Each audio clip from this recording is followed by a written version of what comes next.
낭낭님들 안녕하세요. 예, 이제 한 주간만 지나면 개강인데 아직도 덥네요. 예, 아니 우리 뭐 글로벌 워밍이 아니라 글로벌 보일링이라고 얘기를 하던데, 예, 많은 부분 우리 사람들이 또 만든 결과가 아닌가 생각해서 또 마음이 또 착잡하고, 그쵸, 저희들의 책임이 좀 큰 것 같습니다.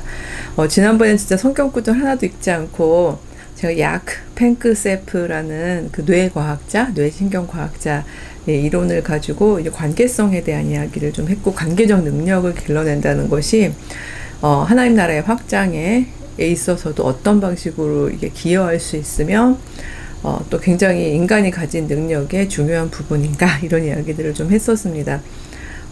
누룩 비유와 더불어서 이제 우리가 점점 전파해야 되는 선한 누룩에 해당하겠죠. 그런 누룩의 어떤 한 측면으로서의 관계적 능력에 대한 이야기를 했다면요. 이제 오늘은 거기서 잠깐 멈췄던 그 누룩 비유 다음의 이야기를 마가복음을 중심으로 다시 이제 가보려고 하는데요.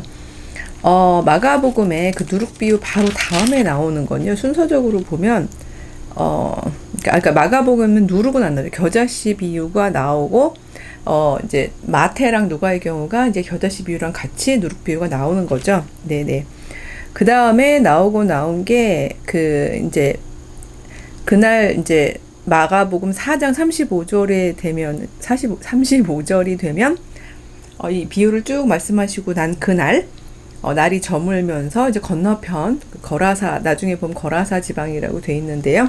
건너편으로 가자. 그래서 가는 과정 중에 있었던 그 풍랑 만나고 이제 뭐 바람이 잠잠해지고 예수님의 명령에 따라서 제자들이 놀라고, 이분이 누군데 이렇게 자연조차도 순종하는가 하는 이런 내용들이 나오죠. 이거는 마태나 누가에도 다 나와요. 순서가 흥미롭게도 마가를 중심으로 마태나 누가 셋 다 요 구성이요, 비슷하게 나옵니다. 이제 씨앗 비유 나오고, 이 건너가는 비유 나오고, 그 다음에 나오는 게 그 왜 군대 귀신 들리는 사람이라고 얘기하는 그 비유가 나오는 것까지는요, 순서가 세 복음서가 다 같아요.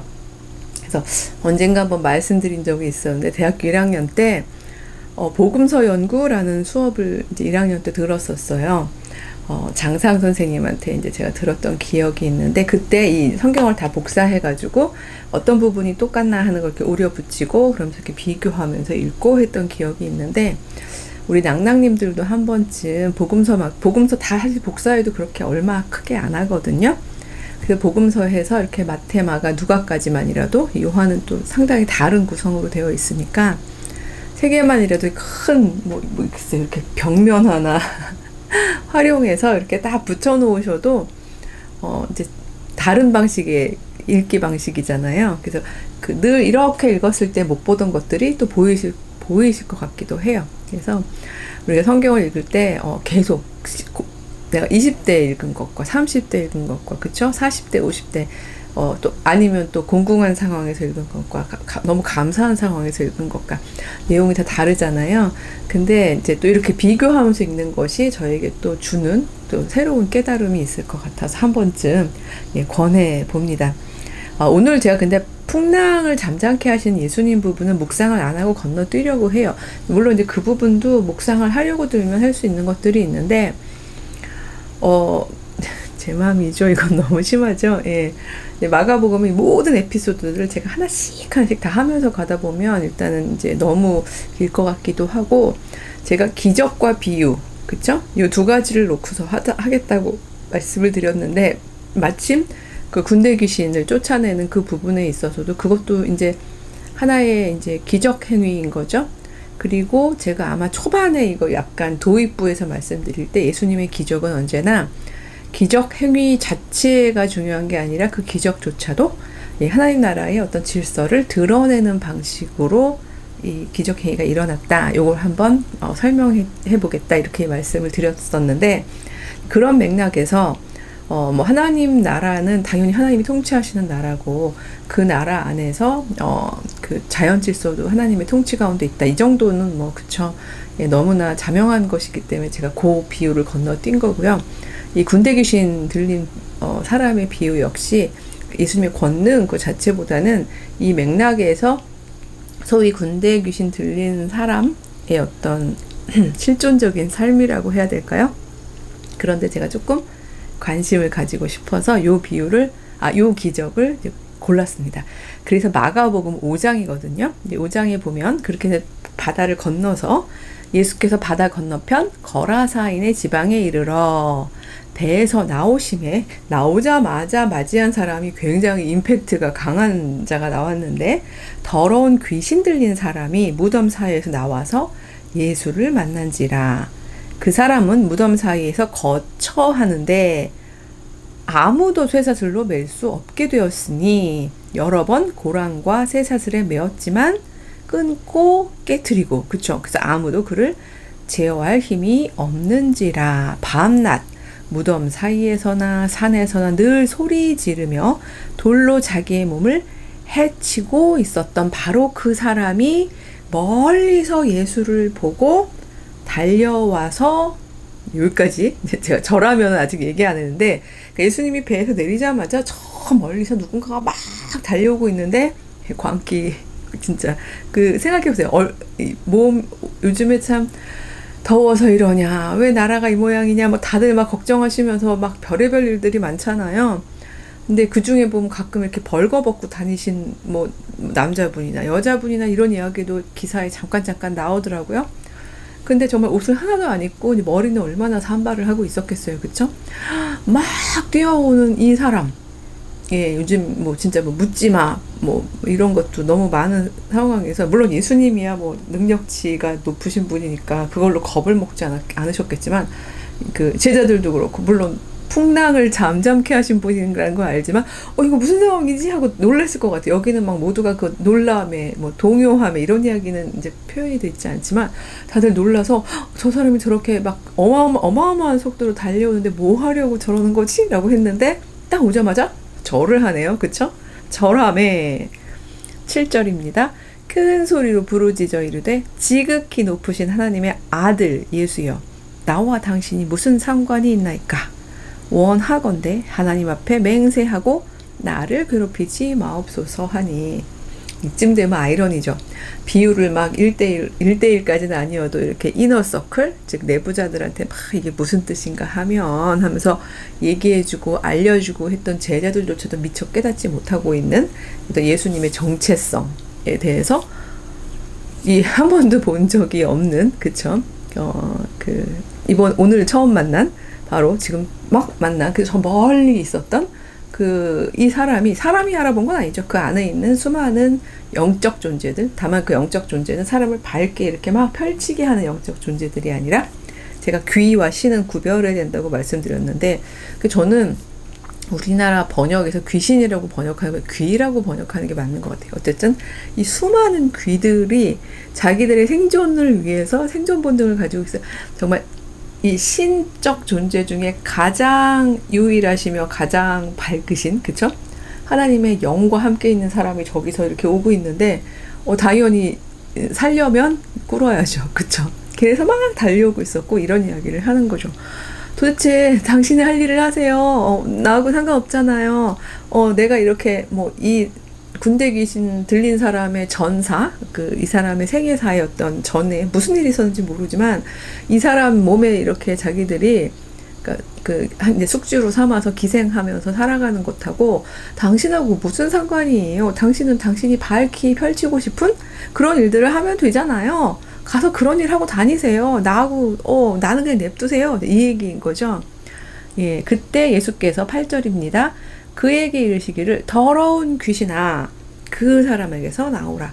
이게 재밌는 게 그에게 이르셨는데 야 이놈아 네가 얼마나 정신을 못 차렸으면 귀들이 그렇게 다 그 안에 들어가 있겠느냐 이렇게 얘기하신 게 아니라 사람들이 볼 땐 하나의 개체니까요.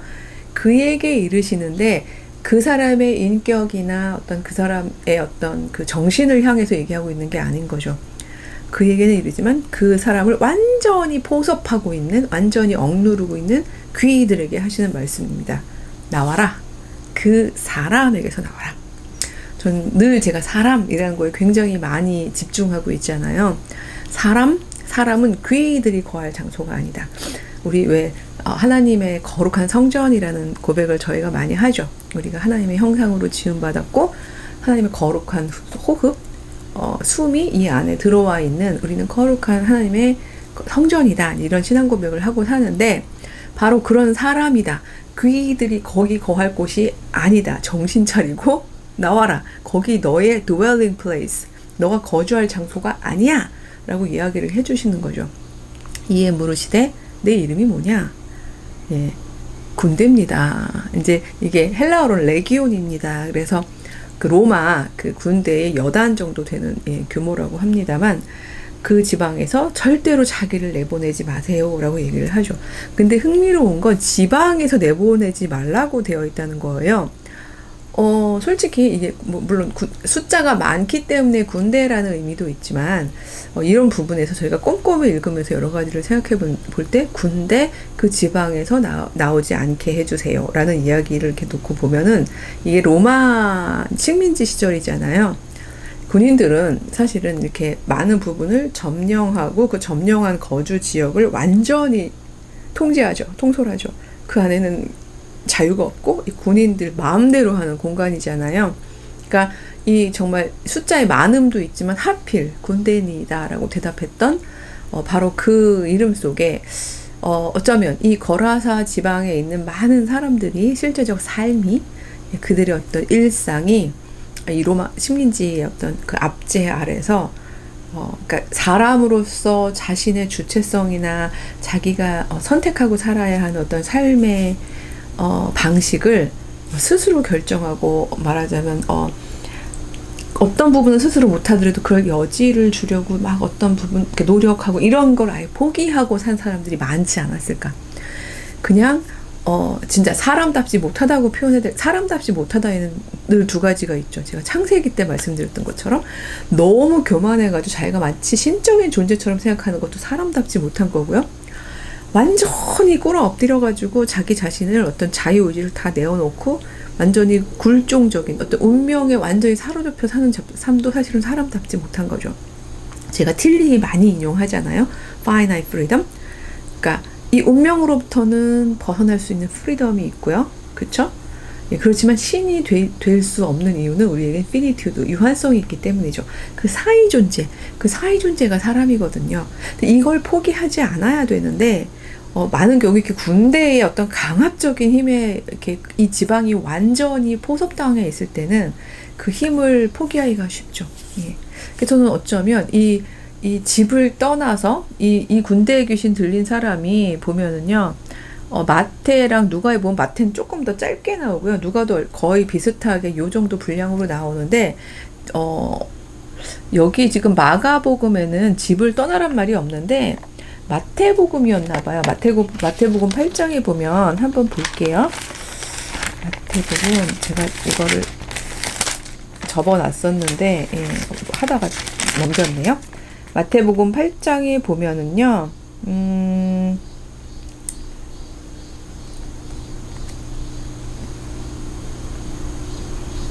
여기는 짧아서 집 얘기가 없네요. 근데 누가복음에 있네요. 누가복음 8장에 보면 둘 다 8장에 있네요. 이 사람이 8장 27절에 보면 집에 거하지도 아니하고 무덤 사이에 거하는 자라 이렇게 되어 있거든요. 예. 집에 거하지도 않고 무덤 사이에 거한다. 이게 누가복음에 있네요. 네. 근데 요 말이 저는 이렇게 비교하면서 묵상하면서 무슨 생각이 들었냐면 집에 거한다와 이 무덤 사이에 거하면서 막 정처 없이 들로 산으로 뛰어다닌다. 요 두 개를 이제 가지고 묵상을 해본 거예요, 이번에는. 그래서 집에 거한다는 건 일단 다들 아시겠지만 집이 있다. 내 집에서 편히 쉰다. 집에 거한다. 이 느낌이 뭔지 아시잖아요. 내 집이 있다. 내 영혼과 내 몸이 평안하고 그 안에서 또 더군다나 이 사람이 이제 아주 늙었다고는 표현이 안 돼 있는데 사실은 집 주인이기가 너무 쉬워요. 그쵸? 예, 여러 가지 당시의 문화적인 어떤 세팅을 놓고 봤을 때, 오이코스, 집이라는 단위는 이 당시에는 제일 연장자 남자가 집주인인 게 아니라 중년 남자, 그러니까 그러니까 한창 생산성을 가지고 있는 중년 남자 결혼한 사람이 집 주인이라고 말씀을 드렸었죠. 예를 들어서 삭개오가 집 주인인 것처럼. 그래서 이런 집 주인이 있고 이제 더 연장자들은 모시는 거고요, 그렇죠? 또 그 다음에 아랫 사람들은 이제 책임을 지면서 사실은 하나의 독립된 경제를 이루는 커다란 어떤 확대 가족 같은 그런 개념의 오이코스를 유지하고 살았던 당시였다고 말씀을 드렸는데, 이런 사람이 집을 떠나 있는 거죠. 예, 그렇다면 그 집은 더 이상 자기 집이 아니라고 생각했으니까 떠나 있었겠죠. 그래서 전 이 사람에 대해서 굉장히 묵상해 봤어요. 만약에 이 사람이 더 얕고 야가 빠지고 어떤 면에서는 조금 더 기민하고, 그러니까 뭐 그냥 말하자면 그냥 세상 돌아가는 대로 우리 집 지키는 게 최고니까 대충 이 상황에 따라서 타협하면서 살겠어. 그러니까 만약에 이런 사람이었으면 전 이렇게 미치지 않았을 수도 있다는 생각이 들어요. 어쩌면 이 사람은 이제 여기가 이제 미드라시적인 상상력을 막 펼치는 거겠죠. 어쩌면 이 사람은 하나님 나라, 그러니까 유대교로부터, 유대교의 어떤 율법 정신, 율법 체계가 아니라 율법 정신으로부터 내려온 하나님의 백성들, 하나님의 나라가 된다는 거를 어느 정도 알고 있는 사람이 아니었을까. 그렇게 실천하고 살고 싶었던 사람이 아니었을까. 그래서 이 지방을 완전히 무력으로 완전히 포섭하고 있는 이 로마의 군대의 어떤 모습 속에서 뭐 물리적으로 저항을 했든 아니면 심정적으로 저항을 했든 아니면 본인 자체가 너무 괴로웠든 여러 가지 면에서 부적응, 그쵸? 부적응을 통해서 괴로웠던 사람이 아니었을까. 그래서 집을 돌볼 수 있는 여력조차 없고 힘겨웠고 막 그런 많은 갈등과 그 어떤 약해짐 속에서 이런 어떤 귀의에 해당하는 것들이 막 들어온 게 아닐까, 이런 묵상을 제가 좀 혼자서 막 상상 능력을 펼쳐본 거죠. 근데 만약 그랬다면 이 사람은 더 이상 그 집에 거할 수가 없는 거죠. 자기 마음대로 할 수 없는, 마음대로 하는 건 막 통치한다는 뜻이 아니라요, 그 사람으로서 하나님을 경외하는 사람으로서 자기가 자기의 다스림을 다스릴 수 없는 공간으로서의 집, 그 집에 거할 수가 없으니까 막 나와서 막 들로산으로 떠돌고 있는 거겠죠. 그렇다면, 그리고 사실 군대에 해당할 만한 이 수많은 그 귀들이 이 사람을 완전히 포섭하고 있긴 하지만, 저는 그 달려온 힘은 이 레기온이라고 얘기하는 귀들의 힘이었을까? 아니면 그래도 예수님을 보고서 살고자 하는 이 사람의 아직 완전히 잡아먹히지 않은 영혼의 힘이었을까? 이런 아침에 오면서 이런 질문도 해봤었어요. 전 언제나 이제 월요일 날 아침에는, 사실 오늘은 제가 너무 월요일이 좀 바빠서 화요일 날 아침에 찍고 있는데요. 아침에 이 성경 본문을 읽고 운전하고 오는 동안 기도하면서 묵상하면서 와서 이렇게 와서 찍는데, 그동안에 이 사람의 전사, 히스토리에 대해서 막 한번 상상을 해봤던 거죠. 그래서 이 안에서 계속 너무 힘이 딸리는 거죠. 나는 하나인데 막 귀들은 레기온이에요. 그쵸? 그래도 끊임없이 마지막까지 버티고 있는 그 힘이 아니었을까. 그렇지 않다면 이렇게 예수님 앞에 달려오지 않지 않았을까? 이런 생각을 하게 되는 거예요. 그래서 예수님께서 사실은 그 사람의 이르고 군대에게 얘기하고 하지만 이 둘을 다 이제 저는 상대하고 있다라는 생각이 드는데, 군대니 우리가 많습니다 라고 얘기하면서 그 지방에서 내보는 이 지방에 있는 우리의 힘, 이 힘을 포기하고 싶지 않습니다 라고 얘기하는 건 되게 이중적 의미가 있는 거죠. 그쵸? 이 귀들이 가지고 있는 이 힘에 대한 거이기도 하지만, 당시에 현재로서의 로마 그 식민 지배를 하고 있는 그 힘조차도 말할 수 있는 건데요. 근데 마침 거기 돼지의 큰 떼가 산 곁에서 먹고 있는데 저기다 보내주세요. 네, 그렇죠? 그들이 허락하셨고 귀신들이 나와서 돼지떼에 들어갔는데 그러니까 무려 2,000마리나 되는 돼지들이 바다를 향해서 비탈길로 달아서 완전 몰사했다는 거죠. 마태나 누가에는 2,000마리라고 숫자가 나오진 않고 그냥 많다고만 되어 있는데 2,000마리래요. 돼지 2,000마리면 그게 얼마예요? 이렇게 얘기해야 되나요? 돼지 치던 자들 입장에서는, 물론 이들은 소유주는 아니에요. 케어하고 있는 사람이니까 도망하여 읍내와 여러 마을에 말하게 되는 거죠. 왜냐면 이거 제 생각엔 이 사람들은 하이어드된, 그죠? 고용된 사람들이에요. 돼지는 이 사람들 입장에서는 어떡하면 좋아요? 뭐 이런 일이 발생했어요. 왜냐면 자기들 책임을 어떻게 면해야 할 테니까요. 사람들이 막 와서 보러 온 거죠. 그때 예수께서 그 귀신 들렸던, 그러니까 예수께 이르렀어요. 예수께 사람들이 다 이르렀는데 귀신 들렸던 사람이요, 완전히 옷 완전히 이렇게 다 예쁘게 입고요. 그러니까 아주 정갈하게 입고요. 정신이 온전해서 앉아 있다라는 거, 그 스승 곁에 앉아 있다. 이게 인도의 왜 경전 중에 우파니샤드 있잖아요. 근데 그것도 스승 가까이 앉음이란 뜻이 있는데, 이렇게 스승 가까이 앉아 있다는 거는요, 그야말로 도를 듣고 진리의 말씀을 듣고 이런 거거든요. 근데 그걸 보고는 이 사람들이 두려워했다고 되어 있습니다. 여긴 두려움이 굉장히 많이 나와요. 여기는 그 마가복음에는 그래서 이 사람들이 두려우니까 제발 우리 지방을 떠나세요란 얘기는 없어요. 없는데 마태복음에도 있고요. 예를 들면 8장 34절에 보면 온 시내가 예수를 만나려고 나가서 보고, 이런 상황을 보고 그 지방에서 떠나시기를 간구하더라. 이렇게 돼 있고요. 누가복음에도 보면은 8장 37절에 거라사인의 땅 근방 모든 백성이 크게 두려워하여 예수께 떠나가시기를 구하더라. 이렇게 되어 있어요. 자, 여기서 전 두 가지의 대조적인 부분을 본 거죠. 이 귀인들이 우리 이 지방에서 떠나지 않게 해주세요. 이 지방에 있게 해주세요. 라고 얘기하는 것과, 그쵸? 그 다음에 이 지역 사람들이 예수님이 행한 행동은 사실 굉장히 놀라운 기적이잖아요. 근데 그걸 보고 두려워하면서 제발 우리 지방을 떠나주세요. 라고 얘기하고 있는, 그 다음에 집 없이 떠돔, 떠남, 떠나주세요. 이 네 가지를 놓고서 제가 이제 나름 묵상을 막 해보기 시작한 거죠. 그러면서 제가 오늘 이 본문에서 느꼈던 저의 묵상 중에 한 포인트는, 이 거라사 지방의 사람들은 돼지를 왜 치고 있었을까요? 를 생각해 본다면, 아시다시피 돼지는 이 이스라엘 사람들에게는 부정한 동물이잖아요. 돼지를 치지 않아요. 그러니까 돼지는 말하자면 그 가축무리에 그러니까 이들이 늘 가까이 하는 가축무리에 속해 있지 않다는 거죠. 다만 이 돼지는 이제 많은 그 당시에 어떤 고고학이나 뭐 문화인류학 이런 거 공부하시는 분들이 하는 얘기입니다만, 로마인들은 돼지고기 먹었거든요. 그리고 이제 식민 지배를 하다 보니까 이 돼지 친다는 것 자체가 수익이 되게 좋고, 뭐 어차피 그 사람들이 이 지방을 다 지금 점령하고 있는 마당에서 그 사람들에게 먹거리를 제공하기 위해서는 이 돼지를 쳐야 하는 일들이 그 당시에는 다반사였던 거죠.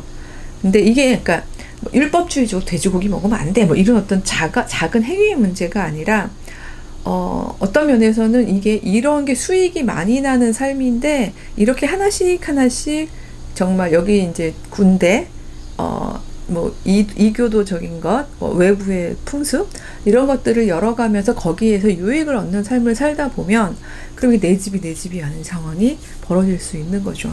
여러 가지 면에서 내가 가진 것, 우리 가문의 혹은 뭐 우리 어떤 우리 공동체의 정신, 풍습, 행동 이런 것들을 지켜내기가 어려운 상황들이 자꾸 될 수 있잖아요. 그래서 저는 저희 아들도 이거 이제 읽을 때, 아기 때, 이런 거 2,000마리 돼지 몰사한 얘기도, 돼지가 불쌍해.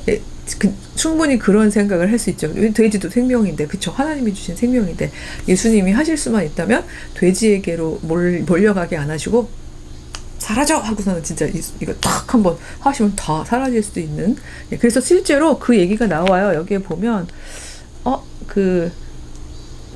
어디에 보면은요, 우리를 제발 무적행에는 들어가지 않게 해주세요. 그거 누가복음이었던 것 같기도 해요. 제가 오늘 그쵸? 막 왔다 갔다 하네요. 사실 이번 주에 제가 저야말로 정신이 온전하지 않아요. 한번 세 개 비교해 보세요. 세 군데 한 군데에서는요, 저희를 무적행에 다시는 여기서 활동하지 그러니까 못하는 그런 어떤 완전히 음부 속으로는 들어가지 않게 해주세요. 완전히 가둬놓지는 말아주세요. 막 이런 부분이 나오는데, 이 부분에 대해서 예수님이 전 허락하신 것도 되게 궁금한, 근데 지금 막 시계를 보고 있는데, 이것까지 이제 묵상하기는 좀 어려운데, 완전히 그냥 딱 끊어버린 게 아니라, 이제 그 돼지에게 가는 걸 허락하시고, 돼지가 몰살하는 바로 이 사건. 그러니까 제가 예수님의 모든 기적 사건은 사실은 계속 반복되어야 하는 보편성을 갖는 사건이 아니라, 그 사건이 설명하고 있는 어떤 메시지가 있다라고 저는 보거든요.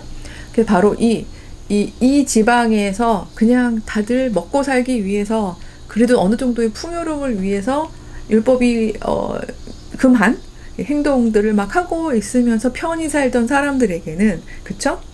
이 돼지 떼가 주는 상징은 굉장히 큰 거거든요. 그래서 여기에 들어가고 이 돼지가 몰살되는 이런 어떤 장면들이 이거 자체로도 하나의 메시지가 되지 않았을까. 예수님이 다니면서 모든 귀신들을 다 가축에게 넣어놓으면 그거는 생명을 사랑하시는 예수님의 행동이 아니잖아요. 그쵸? 그래서 저는 이거를 그렇게 볼 게 아니라 하필 왜 돼지인가? 이렇게 봐야 하는 것이 아닐까. 그래서 그 지방에서 군대, 돼지 이런 것들이 주는 어떤 상징들을 보면서 이걸 깨달았던 사람들이 오히려 두려움이 있을 수 있는 거죠. 아, 저분이 여기 거하시고 그럼 여기를 집처럼 여기시게 되면 우리의 삶의 방식은 너무나 달라지겠구나. 근데 그걸 받아들일 용기도 없고, 그쵸? 어느 정도는 희미하게 알고 있지만 그렇게 사는 거는 지금 이 시기에 너무 불리할 것 같고 우리 그렇게 살고 싶지 않아요. 가세요. 떠나세요. 라고 이야기하는 게 아닐까, 이런 생각이 드는 거죠. 그래서 예수님이 떠나시려고 할 때에 이 사람도요, 예수님하고 같이 가려고 해요. 마가복음으로 다시 돌아와서 읽겠습니다. 18절에 보면요, 예수께서 배에 오르실 때에 귀신 들렸던 사람이 함께 있기를 간구하였으나 허락하지 않으시고 그에게 이렇게 이르십니다. 집으로 돌아가서 주께서 내게 어떻게 큰 일을 행하사 너를 불쌍히 여기신 것을 내 가족에게 알리라. 지금 이렇게 되어 있죠. 집에 가라. 집에 돌아가라. 너 집 같지 않았지? 주께서, 그쵸? 여호와 하나님께서 예수님을 통하여 너를 어떻게 불쌍히 여기셨는지를 가서 전해라. 저는 이 말도 정말 굉장히 유의미하다고 생각해요. 이 집이 핵가족이 아니라고 말씀드렸던 것처럼 이 사람이 계속해서 그 로마 군대가 그 자신들의 삶의 방식을 계속 강요하고 있는 그 삶 속에서 이 집주인이 그걸 안 지키느라고 애쓰는 동안 가족들은 또 얼마나, 그쵸? 불이익을 많이 당하고 고통받았겠어요. 그리고 이 집주인이 막 힘들어하다 심지어는 본인이 자기 스스로도 지켜내지 못하고 나가버린 거잖아요. 이 과정 중에서 다들 고생하고 경제적으로도 궁핍하고, 그쵸? 정신적으로도 힘들고 막 이랬을 텐데 이들을 치유해라. 내가 너를 불쌍히 여겼던 것처럼 너도 이제 집주인으로서, 그쵸? 든든한 성인, 가장으로서 그 공간에 가서 그 사람들을 온전히 세우고 한 사람 한 사람, 그쵸? 예, 적어도 그 집 안에서는 로마의 군대적 질서가 이 집안의 당연은 아닐 거 아니에요. 이 집을 너의 어떤 네가 깨달은, 그쵸? 복음 전도의 장으로 여겨라 라고 말씀을 해주시는 거죠. 근데 저는 왜 은혜 받고 막 하나님을 믿게 되면 모두가 다 해외 선교 나가야 되는 건 아니라고 생각해요. 예수님께서도 보면 어떤 사람에게는요, 나를 따르라 라고 얘기하시고 어떤 사람에게는 너의 집으로 가서 이 어떤 일을 행하셨는지를 전해라 뭐 이렇게 얘기하기도 하고, 다 내용이 다르잖아요. 예수님께서는 한 사람 한 사람의 상황과 그 다음에 그 전사, 그쵸? 그 사람이 어떤 삶을 살아왔는지에 대한 이해와 이 사람이 어디서 어느 자리에서 어떤 방식으로 복음을 전하고 증거하는 것이 가장 이 사람도 충만해지고 사람들에게 어떤 살림을 가져올 수 있는지 이런 거를 아시기 때문에 한 사람 한 사람에게 귀한 사명을 주시는 게 아닌가, 이런 생각이 듭니다. 오늘 조금 길어진 것 같기도 한데요. 아무쪼록 저희들 우리가 막 군대 귀신 들린 사람들은 아니지만 요즘 정말 살기 힘들고요. 뭐 진짜 이렇게 막 진짜 그 머리에 꽃이라도 하나 꽂고 막 떠돌아다니고 싶은 심정이신 분들도 있으실 것 같아요. 예, 저도 가끔 그렇게까지 여기저기 왔다 갔다 하다 보면 진짜 이렇게 뿅 하고 사라지고 싶은 이런 심정일 때도 있고, 그런데 바로 이런 우리를 불쌍히 여기시면서 우리에게 거할 집을 허락하시는 하나님이라고 저는 신앙 고백을 합니다. 그래서 이 집은 물리적 집이 아닐 수도 있어요. 진짜 예수님조차도 이렇게 많은 사람들에게 집을 허락하신 예수님조차도 진짜 누울 곳도 없고 또 여우도 굴이 있는데 편안한 이렇게 건물로서의 집은 가지고 계시지 않으셨잖아요. 그럼에도 불구하고 예수님의 여정이 흔들리지 않고 늘 중심이 있었을 수 있었던 이유는 이 건물로서의 집을 가지신 분이 아니라 예수님 자체가 하나님의 영이 거하시는 성전이셨기 때문에, 그래서 언제나 흔들리지 않는